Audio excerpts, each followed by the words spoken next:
going on, lads? Today, what is going on, ladies and gentlemen? I have been abused for being a chauvinist, so it is now, ladies and gentlemen. Today we got Bowtied Silverback with us. What's going on, Silver? Good afternoon or evening, everyone. Glad to be here. So, a unique thing about Silverback is his age. He's a boomer. No. No. He is a Gen Xer. But he is definitely one of the older lads of the jungle for sure. And he's been around the block for a while. So he's been investing since the .com bubble, really. And he was talking about some interesting things about Netscape the other day on Degen Jungle Discord server. So what I want to ask Silverback is, what similarities do you see between crypto and the .com bubble? Sure. And let's talk a little bit about the .com bubble first. I started out my first job out of college was with Morgan Stanley, and that was around 1996, if memory serves. You were a clown. Oh yeah, yeah, totally. And this was just after Netscape IPO'd. I think the AOL IPO was around 92, but it was the Netscape IPO that really changed the game. And yeah, I was a TradFi clown. I still am in my day job. And it was a game changer. The company hadn't even turned a profit yet.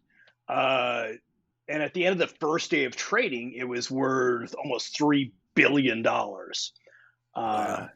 So, today it's not unusual for companies to go public before they are profitable. But back in the mid 90s, that was almost unheard of. And the returns on internet stocks were insane at the time. People were doubling their investments in a year's time, which again, may not be that uncommon now, but it was unheard of in the 90s. I think if memory serves, from 95 to early 2000, the NASDAQ index rose over 400%. There were even a couple companies that changed their name to have .com in it, just to increase their market share. So yeah, it was crazy. Traditional value was out the window. People were buying any internet company. It didn't matter what the company actually did. In 1999, Qualcomm, which is a company I think most people will be familiar with, rose in value by over 2,600%. It was an industry disruptor. It changed the way that people live their lives, that conducted basic business. And crypto looks, feels, and smells a lot like that. So when's the crash? Are you going to call it now? Or? Well, let's talk about the crash, right? Okay, so Amazon was part of the crash. Google was post-crash. Microsoft was part of the crash. Oracle was part of the crash. These companies are still doing quite well. Traditional valuation was out the window, and it's interesting that we're having this podcast right now, because I think Bowtied Bull commented on this either today or a couple of days ago, that traditional CFA valuations don't necessarily apply to crypto. We had in 1996, 1997, we had an unprecedented number of average middle-class Americans that were investing in the stock market for the very first time ever. Previously, they maybe had their 401ks and mutual funds, but they'd never been direct investors. And this was the time when the term day trading was first ever coined. And between you and I, believe me, Morgan Stanley and the other broker dealers were more than happy to take those folks' money. Yeah, for sure. We even ended up lowering our minimum on trading accounts just to get more people into the game. Sounds like Robin Hood. Pretty much everything that you've just said for the past 3 or 4 minutes is exact repeat of what you see in crypto. Now, whether we crash like the .com bubble or not is debatable, but a lot of similarities. Well, Parabolic no, and moves, I Robinhood. want to be clear that there was a lot of crap out Mm. there. You know, pets.com, Martha Dogecoin. Stewart.com. Well, I was Come going rocket. back to the 90s, but there were also the Netscapes, the Mm. AOLs, the Oracles, the Ciscos, the Qualcomms, uh, and those were the companies that were building the underlying infrastructure for what we see today in Facebook, Google, Amazon. So we are still so very early. Oh yeah. But what we need to be aware of is there's probably a lot of crap out there. Um, you know, the biggest challenge or the biggest realization for me during the 90s was I learned very, very quickly not to confuse a bull market with my own intellect. You want to know a fun fact, Silverback? Sure. I wasn't even born. It was a good time. Oh god, that is so true. We have 3 different generations here. This was back when wholesalers could spend a lot of money on broker dealers. Yeah, It was a good time. Yeah, I loved it. It was great. I said my first words. Well, you would have After said your first shut- words in like 2007. 2018 maybe, actually, now that I think about it. But I mean, we joke about the internet bubble of the 90s, but the fact is that it really did change the world. It changed Yeah. how people do business. There used to be these things called travel agents.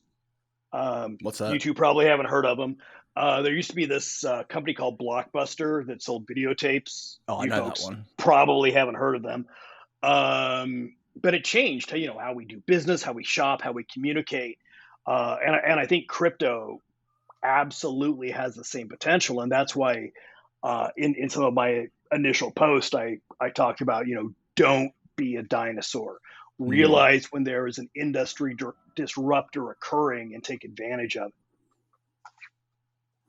Yeah, being able to accept technology and make a profit from it is probably something that's hard for a lot of older guys because they're just normalcy bias. They don't want change because they made their millions off what they were doing before.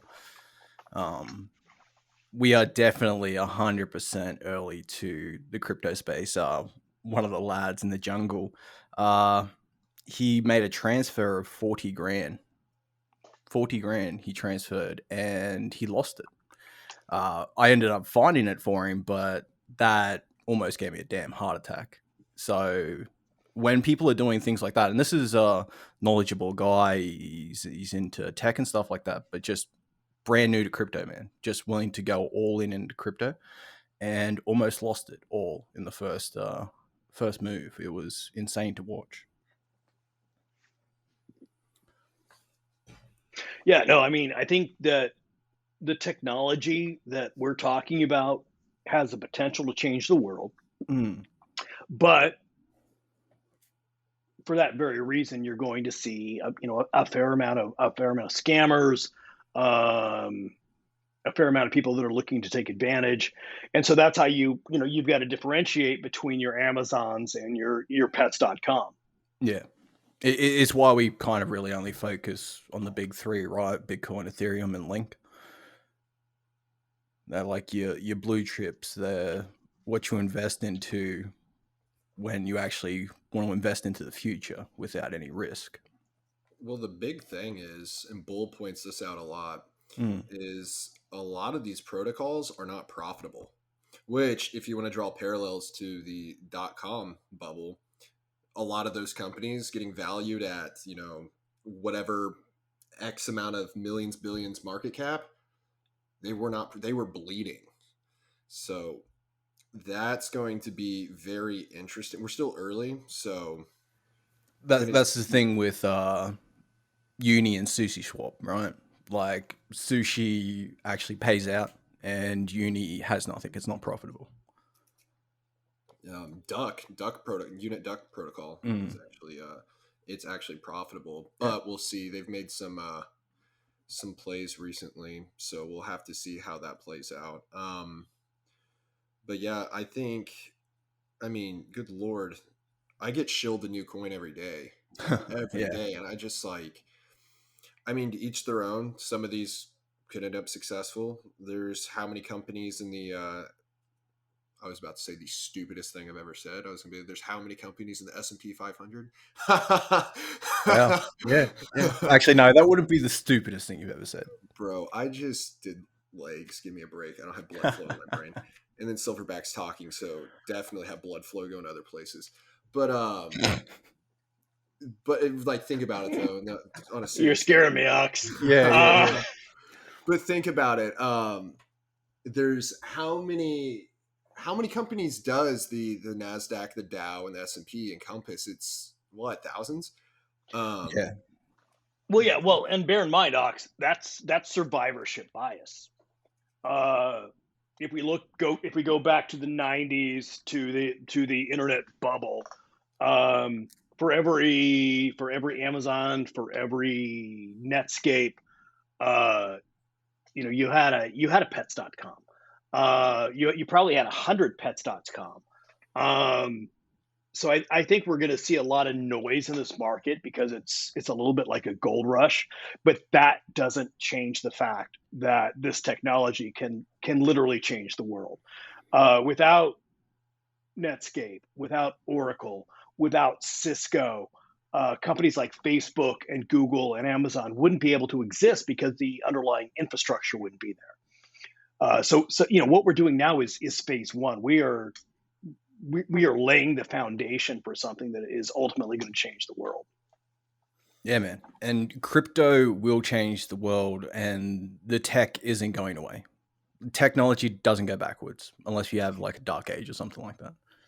And yeah, that's kind of where I was getting at is I think a lot of these new coins, they're going to fail terribly, terribly bad. Didn't Titan just zero out, which was hilarious. It was a rug pull though. But just completely zeroed out. So we're going to see that. But I mean, obviously not financial advice here, but if you have, if you follow the actual, the guidelines set out for us, have your career, side hustle, whatever, and you actually have a substantial amount of money, it's probably worth maybe, 1 to 5%. Speculate on some of these different protocols. I mean, some of them will be successful, but I think we're going to see a lot fail. That's gambling money, though. That's not investment money. That's like gambling money. But I mean, like I'm saying, though, there are how many companies, public companies in the world? Thousands. So some of these coins are going to stand the test of time. But yeah, I'm with you. Bitcoin, Link, and Ethereum. Yeah. And beyond that, and I think Ox just nailed something. And I know that this initial podcast was to talk about crypto and decentralized finance, but don't make that 100% of your investment of your net worth, right? If you can create other cash flows, other monetary streams, you're going to be in a so much of a better place. It's funny. We're a crypto community. I got to word this right because I care a lot about crypto and what it's doing. But on the day to day, the micro, you don't care. I don't care. I'm not sitting here I'm not going to spend hours researching a protocol when I can spend hours increasing my cash flow and then just know, these are the winners. Do you have the Chainlinks, Ethereum, Bitcoin? I know those are my winners. Those are going to be my big focus. And then maybe a couple hours a week, maybe look into the other ones. But that's the biggest thing. Sure, if you have, a sizable amount, if you have 100 G's plus in the market, yeah, in 5-10 years, you're probably going to be rich, but still you would be better off just increasing your cash flow. That's the biggest thing. Like I feel like there's guys with like, $2,000 in ETH, and they're just like, can't wait for crypto to get big and I'm rich. And I'm like, yeah, that's what are you going to do when you have, $250,000 and that was your big play? It's like, you can't live off of that. So I always think like, yeah, crypto is super important, but get your cash up. That's at the end of the day going to win. Yeah, no, I think Ox nailed it 1,000%.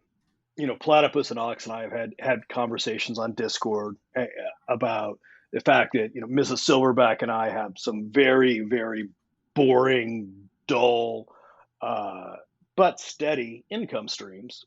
We also both have pensions waiting for us just because of our boring, dull jobs, which allows us to be a lot more speculative in our other investments.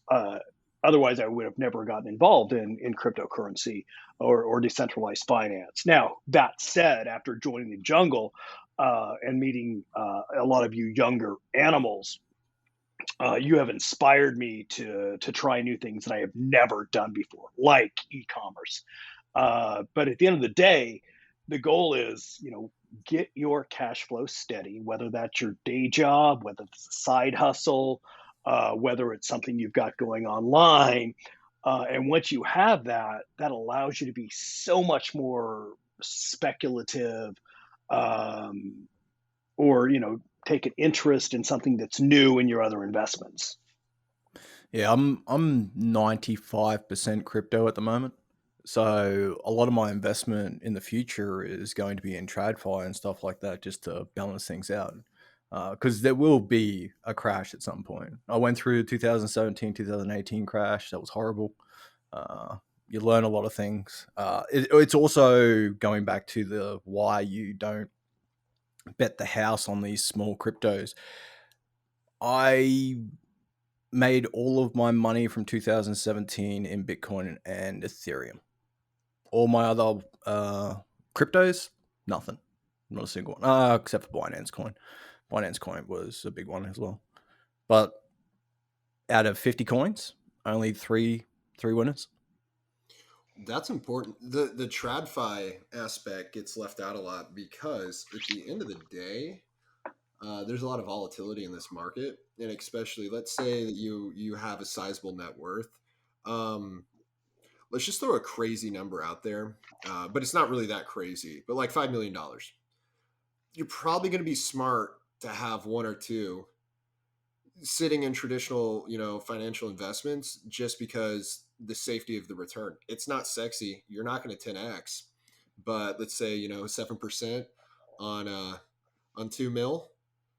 I don't think you're going to be too upset. I don't think 140 G's, because 100 like something that's. I think we talked about this, Platty.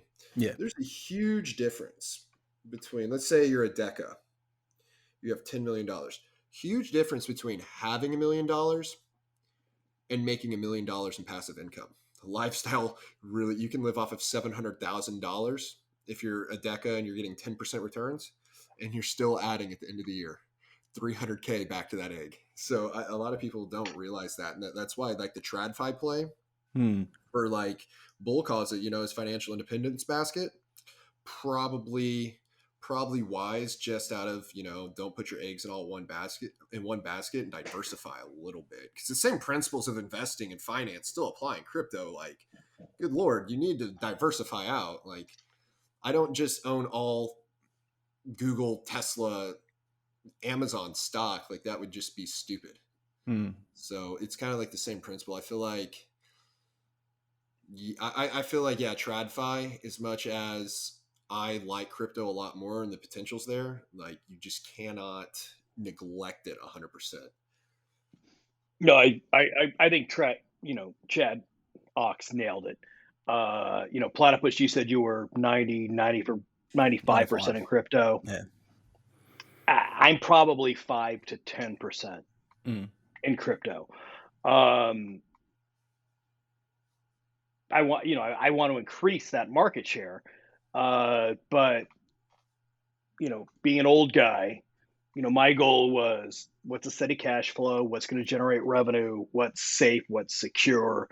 Um, but if I was 20 years old, my philosophy would be very different. Yeah, I'm tossing up at the moment whether I put my Americans would probably call it a 401k or not. I have the option to put all of that into crypto, but that's my diversification at the moment away from like my personal retirement fund. Um, it's a hard call to make, and I know you've recently done something like this, Silverback. What was the catalyst to make that decision? Or was it just a multitude of things over the past couple of months in the jungle? Oh, so we're having that conversation? Okay. Yeah. For our listeners that don't follow the jungle or maybe don't follow me on Twitter, I recently made the decision to take a fairly significant loan against my 401k to invest in cryptocurrency and decentralized finance. The first thing I want to say is I do not recommend this for everyone. This is a fairly speculative investment. I mentioned earlier that Mrs. Silverback and I both have, very stable, very predictable income streams. We both, because of our government work, have pensions that we can rely on. So this is fairly speculative, but just based on the last 90 days in the jungle, having followed Bowtied Bull since 2017, it seemed like the right move. So I took a 50% loan from my 401k, which is the maximum that is allowable at my organization. And over the next probably 60 to 120 days, I'm dollar cost averaging into the big three in crypto, which is Bitcoin, Ethereum, and Link. I'll be doing something similar very soon. You got that what is it? Federal thrift savings. Yeah, I'll be loaning against it and throwing it into crypto just because, well, I don't really have too much say. If you know how like the funds work, the S fund, G fund, C fund, all of that stuff, you don't really have too much say in it. It's not like I can be like, oh, today I want to take, whatever money and throw it into XYZ. It's like, hey, we're going to do it all for you, pretty much indexed, which I like index investing, just because I don't have to do any work with it. But I underperformed the market last year with it, and because I don't have control over it. Some idiot, that works for the government does. So Hey. so I am, I'm in a hard place because I got my employer match, but it ends next year. So I'm in a hard place between, do I take the 10% withdrawal fee and throw it all in, or do I just roll it over to whatever else 401k? That'll be a decision. That'll be a next year decision. I still got time. Yeah. So, Mr. Ox, I don't know if the federal thrift savings allows loans. I went the loan route because there's no withdrawal penalty on that. I just have to make the monthly payments. If there was a loan penalty, which I think is close to 50%, there's no way in hell I would have done this.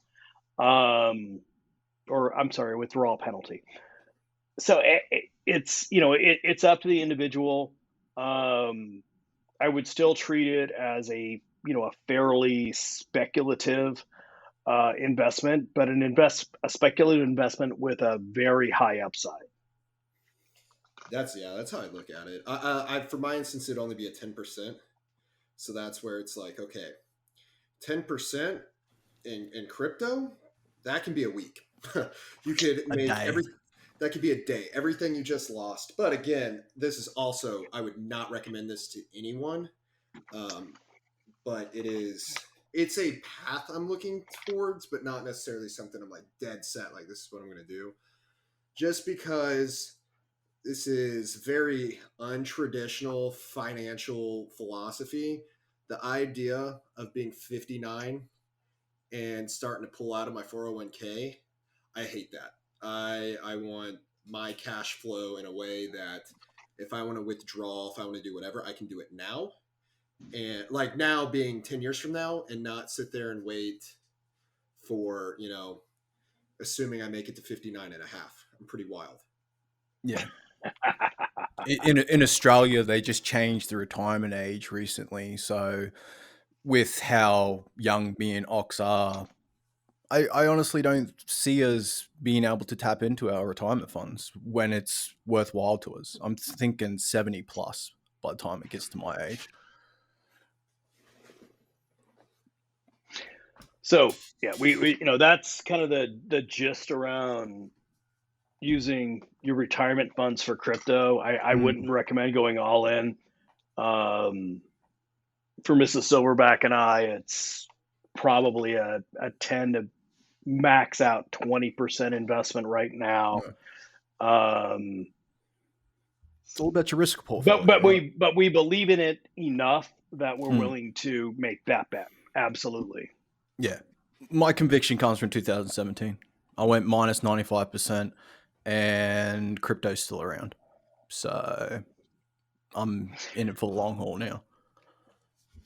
All right. So Mr. Platypus, what are we talking about next? We covered the 90s.com. We talked a little bit about the 401k move. And for anyone who is considering converting their 401k to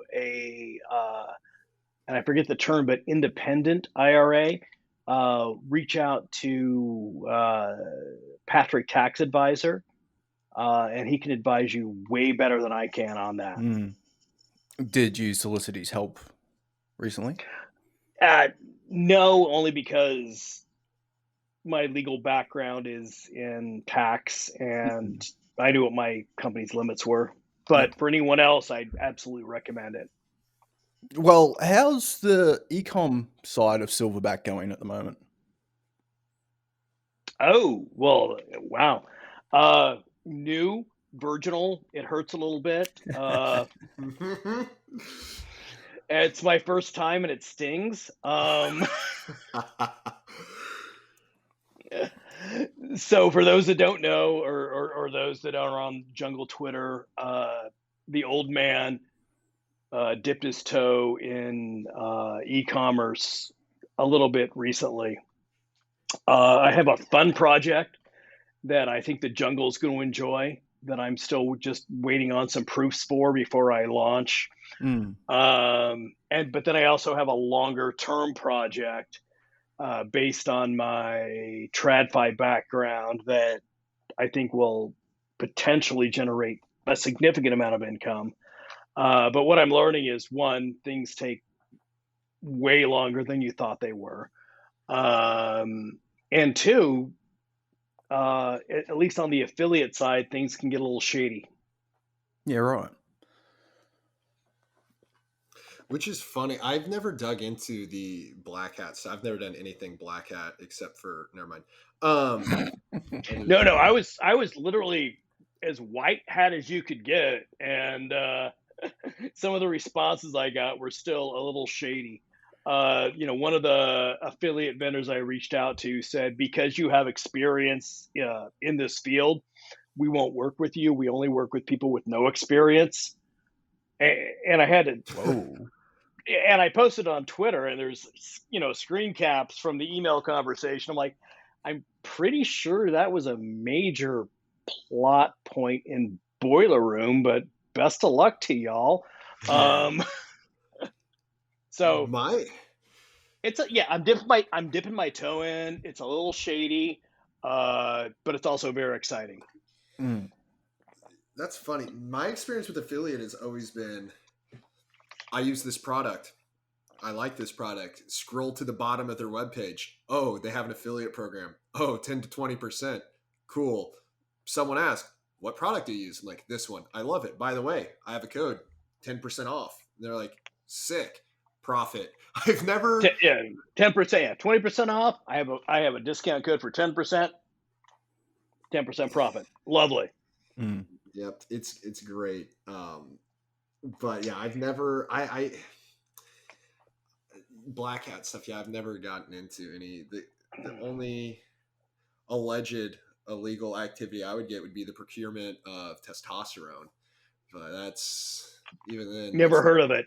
Never heard of it. No, that's not a No. crime. First of all, No, is that a sauce or a spice? Oh, it's a sauce. Oh, Anyway. it's a sauce. No, it's been amazing because as an old guy who's never been involved in online commerce at all, you two, everyone else in the jungle has really inspired me. So in the past, 4 weeks, I've applied for an LLC. I'm waiting to hear back on the business license and the tax ID number. I'm working with a vendor for what I think might be a fun jungle project. But I'm also doing research with some affiliate folks on what might be a longer term project for bow-tied silverback. And I never would have done that without platypus, ox, iguana, all of you guys. So thank you so much. You're introducing an old guy to something that he's never tried before. Don't I think it's awesome. I just talk. I just like to talk, and you'll listen to me. I reckon it's awesome, Silverback. You getting into ecom, and when are we getting the course, bro? When are you going to drop the knowledge on us how to make it rich? Well, I'm just trying not to lose a lot of money right now, but I have a sample product on order. Once it arrives, if it's good to go, if it's not shitty, I'm hoping to drop it in the jungle in the next 10 days. But one of the things I mentioned is this takes 2 to 3 times longer than I thought. I was hoping to have this dropping yesterday. So yeah, we'll see how it goes. The back end of The back end of e-commerce, to be good at it, is literally just learning how to deal with problems. That's all it is. That's everything. I have never had anything go smooth, ever. There is just not a single thing I've ever tried to do on any internet-based business that I was like, wow, that was painless and it went the way I thought it was going to go. And I absolutely want to give a shout out to Mr. Mammoth, who has provided a lot of advice on this, because the fun jungle idea is clothing oriented, and he's provided a ton of guidance for an old man who's trying something new. But that's Bull says this, Felix Dennis says this. The fact that you are one of the older members here and you're learning and you're doing it means that you're going to get extremely rich, because most people in your position wouldn't even start. Because you have the ability to drop the ego and be like, I don't know how to do this. This is something new. I want to try it. Most people, when they get upper 30s, 40s, they're just like, nope, this is what I do. I'm done. And the fact that you are actually, able to be like, I don't know about this, but I'm interested in this and I'm going to try. That's why I think you're going to be wildly successful, just because that's a trait that just what that says about you, because that's a trait that people just don't have. Nope. And, if you look at my Twitter profile or whatever, the smartest thing an old guy can do is listen to smart young guys.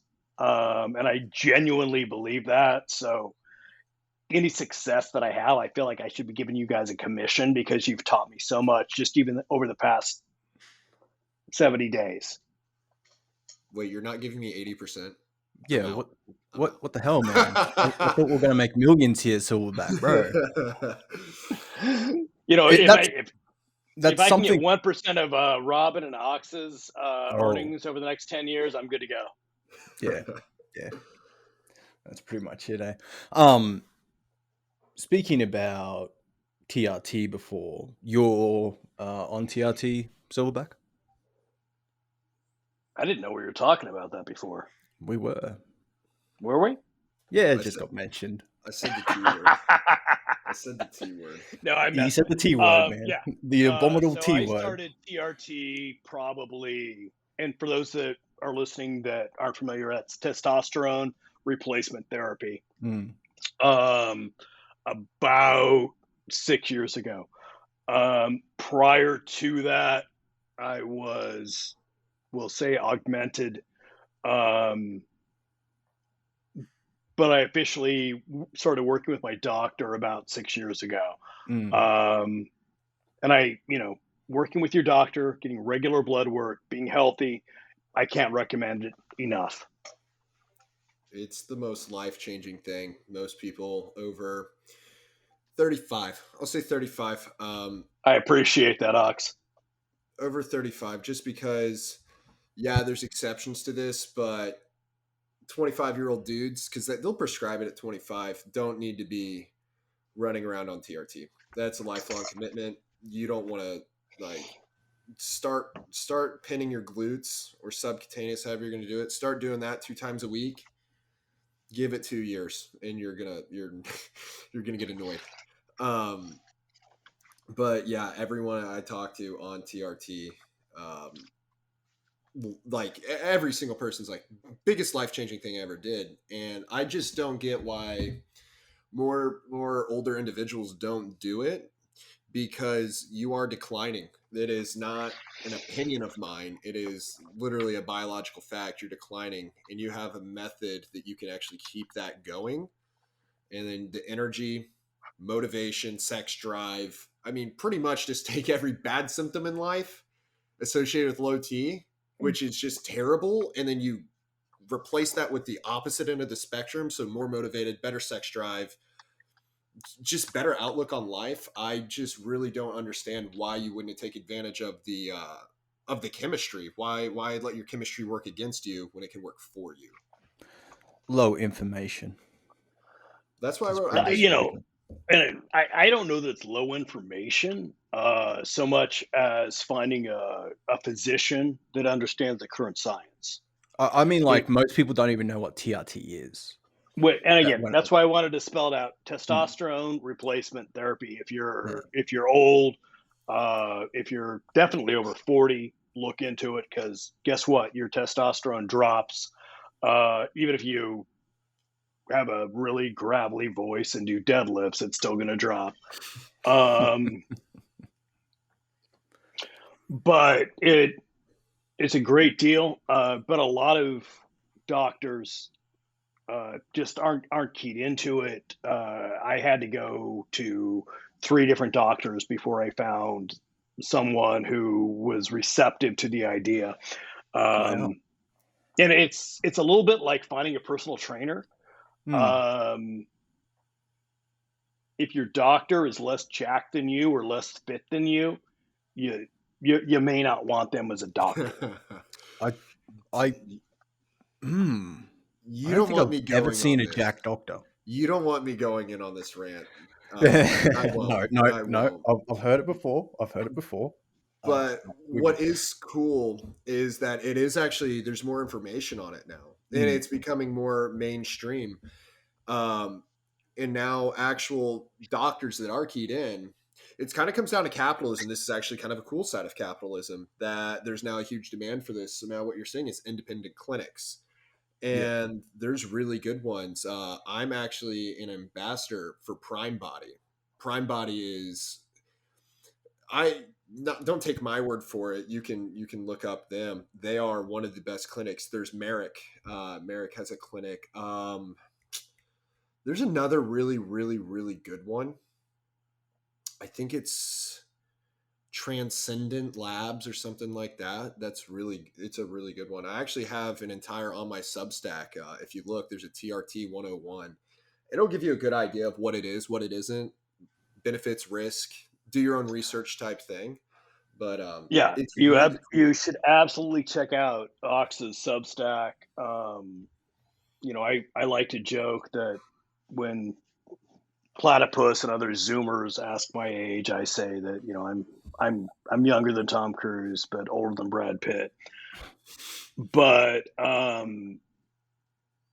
there's a ton of information out there. When I first started researching it, I actually first found Cernovich's former blog. I think he called it Danger and Play, which he since deleted. But he had some amazing information on it, and it took away a lot of the stigma, and also gave actionable intelligence on how to talk to your doctor about it. And it even if you're in your 40s, it's if you're low, it's life changing. It makes your life so much better. And if you've got kids, well, forget about it. You can keep up with your kids. You can play with your kids.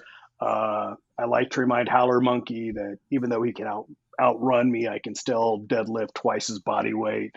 It's a good time.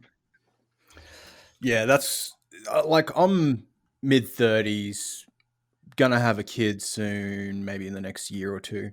That will be my last child. I just can't keep pushing them out because it's destroying my body. I now identify as a female. So getting on TRT is something that's been on my mind since Joe Rogan talked about it like 4 or 5 years ago. And that's what I mean when low information is that people don't know about testosterone, period. End of story. They just know it's some bad thing that makes toxic masculinity. I was That's it. about to say that there's a stigma, first of Yeah. all, because you have to load it in a syringe, which there's other mechanisms of application for testosterone. I would never, with a 10-inch pole, 10 foot, sorry. I have a 10-inch pole. I would Calm never. down, Ox. This has to go. Yeah. Anyway, I would never touch with a 10-foot pole pellets, gels, anything. Like anyone that knows anything about like just pharmacokinetics and endocrinology, like I was talking to someone, they do the pellets, they feel amazing for the onset, 3 days, and then when it hits its half-life and you still have like 3 months, it's like a 6-month implant. From month 3 to 6, you want to die. Your testosterone, you literally just super physiologically raised your, not super physiologically, but raised it, up to the optimal range. And then you're just slowly over time, just watching it completely go away. And you shut down. You're shut down because you took it. You took exogenous testosterone. So you're not making your own. Man, that would be, so, that's why. Ox and platypus are younger guys. But Ox has way more knowledge about this than I do from a pharmacology standpoint. But I will say this: 1 week between injections is as long as you want to wait. Personally, I do a bi-weekly subcutaneous injection.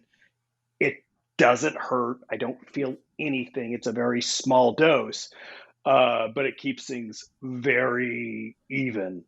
I've heard about folks back in the day that were doing like 500 milligrams a month, but then they'd have to wait 30 days between injections.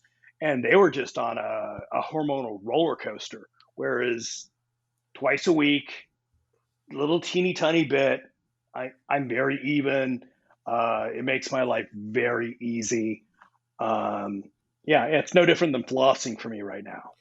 Are you on E or C? Are you on SIP or enanthate? If I were to say that it depended on what was on sale that quarter, would that make a difference?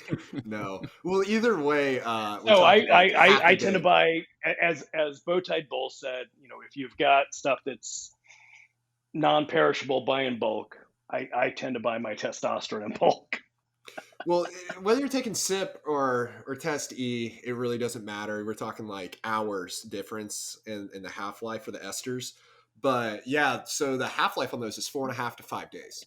So if you're dosing once a week, you're going to start. No, it takes about 2 weeks for it to fully clear, but still 2 days, that's enough. Your levels will drop a little bit. There will be a little bit of a trough.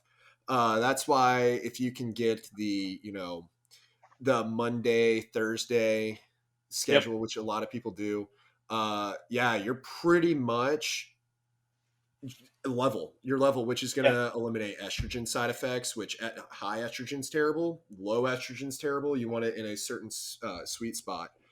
So yeah, if you're an old guy listening to this, the Monday Thursday schedule works great.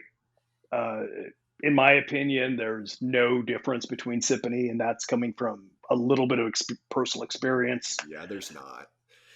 And then there's a thing that Mr. Sunovich would refer to as blast and cruise, which is if you want to be perhaps a bit more enhanced, you can do that. But just be aware long term, twice a week. Slow and steady wins the race. What's a blasted cruise? What's that? Oh, I don't know. I'm just a young bodybuilder. I'm just a young, national level bodybuilder. I would never know what a blasting cruise is. Well, I think most of our listeners would. But what it amounts to is if you were going to use perhaps a bit more testosterone on a short term, it's even more important to have a very regular schedule in the long term. And this is for guys that are over, in my opinion, over 40. For you younger guys, you're going to have to make your own choices. But, once you reach my age, if you want that melodic, deep-throated voice of an angel, you should probably consider your testosterone count. A little bit of anecdotal stuff. My old boy needed to go on TRT, and I've never seen. This is the strongest man I've ever known, right? And I witnessed him break down in front of me. I've been listening to Joe about TRT, and I'm just like, Dad, you need to go see the doctor. Get on TRT. When I got on TRT, fixed him straight up. Back to the person that I know.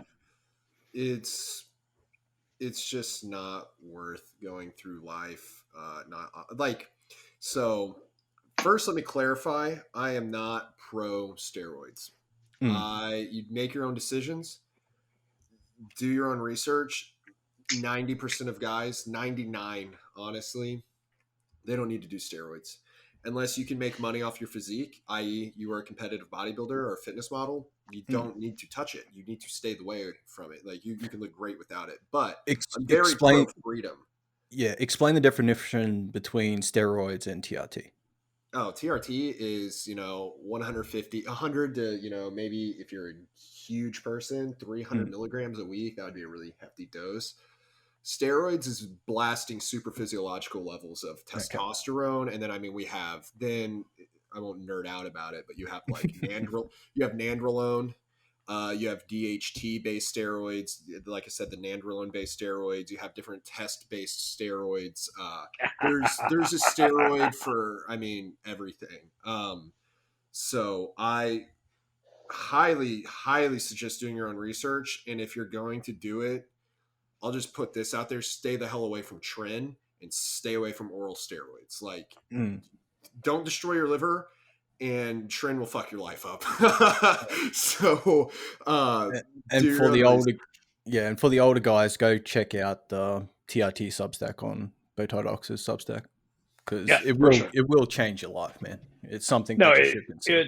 It's a game changer. Actually, the short answer is it's not a game changer. It'll keep you. Yeah, it's a normalizer. It'll keep you performing at the levels that you were performing at in your 20s and your 30s. Substack. If you want to go a little nutty with tren or Anabar, that's a whole other story. Yeah, hey, I would be lying to you right now if I said I was never going to run tren. I would completely be lying to you, because there will be a time in my life where there will be some tren ace flowing through my veins. It's part of, I'm a bodybuilder. Like, that is just part of it. Will I ever, this is the thing. And again, don't do steroids. Like, you don't need them. if you're listening to this, more than likely you don't need them. There's an intelligent way to do them. There's your taking your support, getting your constant blood work. If you're going to do them, I'm talking every 8 weeks blood Yep. work. 100%. There's a smart way to do this to an extent. There's a healthy way to do this to an extent. But a lot of gym bros and a lot of guys you see die is because they're pushing it to this limit that you don't need to go to. You can do a lot with a little bit. Ox nailed it. And, find a physician that's willing to have that conversation with you. And the first thing they're going to say is blood work every 6 months, if not every 4 months. Get that done. It's worth it. I had a high red blood cell count when I first started. The solution was simple. Now I donate blood every 6 months. And that alleviated that issue. But I wouldn't even have known about it if I wasn't working with my doctor. So as Ox said, if you're really looking at TRT, and I'm not talking about a steroid cycle or trying to get huge, but just TRT, trying to keep your baseline where it needs to be, work with your doctor. If your doctor won't work with you, find another one, but take it very seriously. You only get one heart, you only get one liver. I don't even view TRT as optional. Like, truthfully, I don't really view it as optional. I think if your levels are past a certain point, because then you also get into, but again, you're hitting on it, and I can't hit it enough. Work with your doctor. Don't self-administer your TRT. End up with man boobs. There's so many problems you could run into.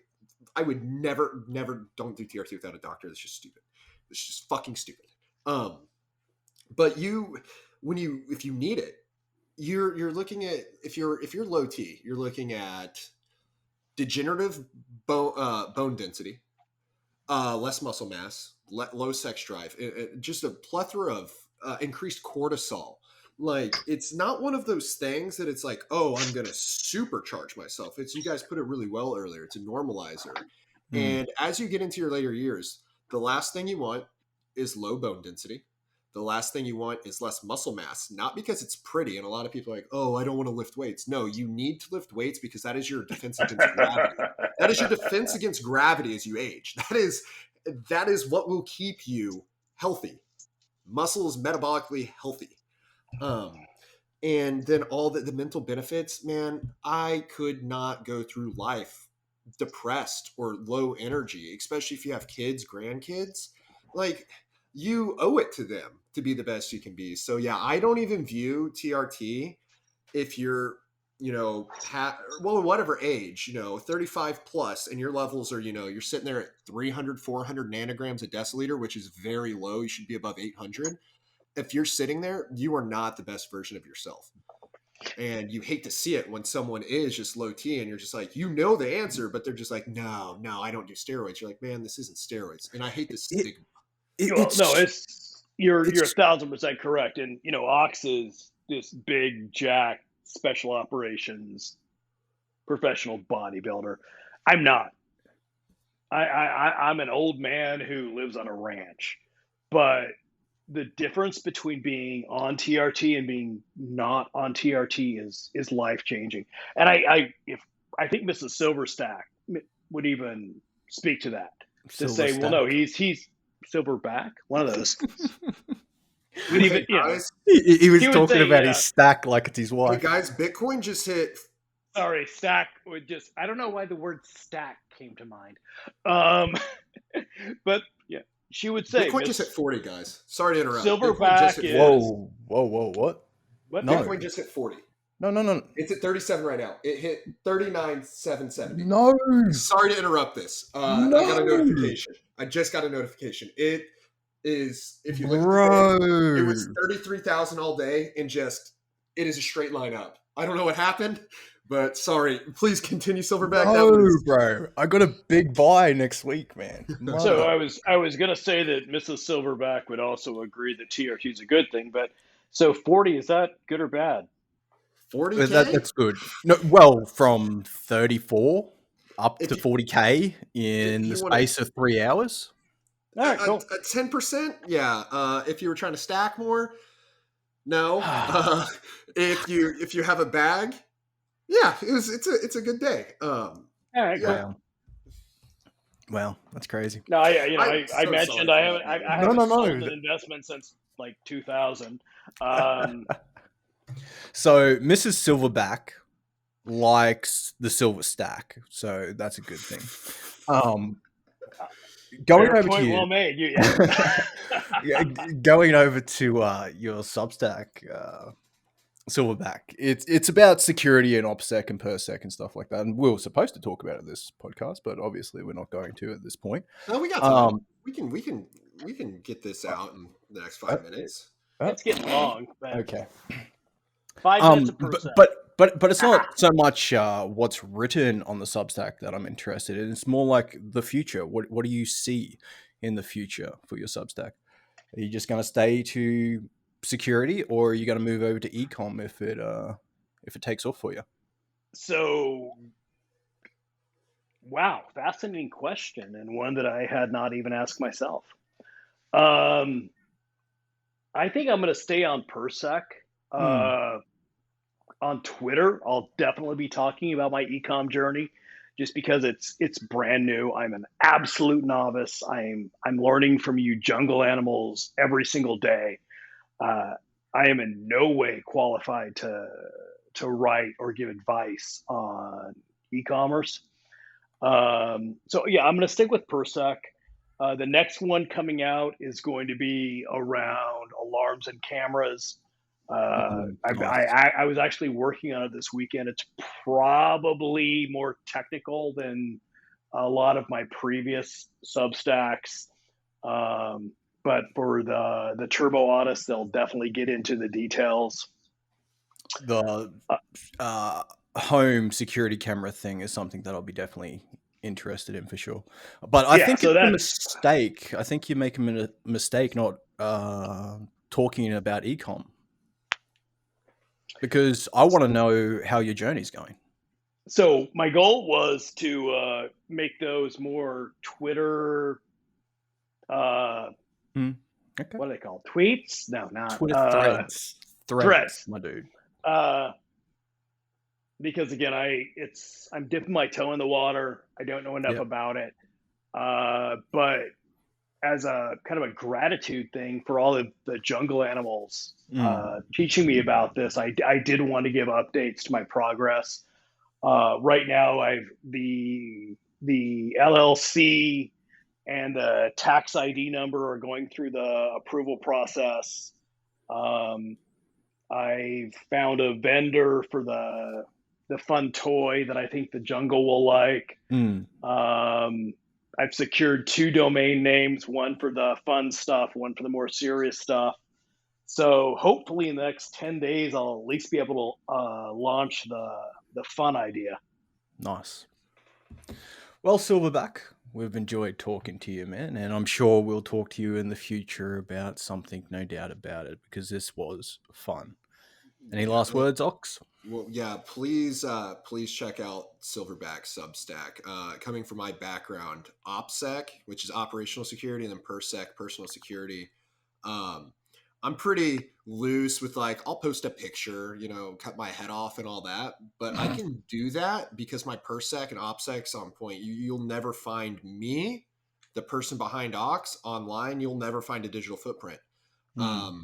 And in the Anon world, that's super, super, super important. I leave out key details. I give out just enough, but key details that you could never trace it back to me. And Silverback is, I don't take I could definitely double down more. But for going on in the future, yeah, Silverback Substack, you should check this out, especially if you have money, especially if you have any type of significant net, not even, but if you ever are going to have a significant net worth, or even if you don't, it's super important to understand OPSEC and PERSEC, because just coming from my background, that is everything. So what is it? It's bowtiesilverback.substack.com. Something like that. Yeah. Yep, check it out. So, no, I appreciate that. And, for what it's worth for the folks listening, Mr. Ox and Mr. Platypus were actually the folks that originally inspired me to start talking about personal security, personal privacy in my Substack. So this is, this conversation is kind of coming full circle. If there is anything of value anyone sees in those Substacks, it's a direct result of Ox and Platy's encouragement. And to go on from that, it's basically like, find your voice, guys. It doesn't matter if you don't think the idea is great, just start producing content. What will happen will happen, but if you don't start, you'll never know. And with that, we'll catch you in the next episode.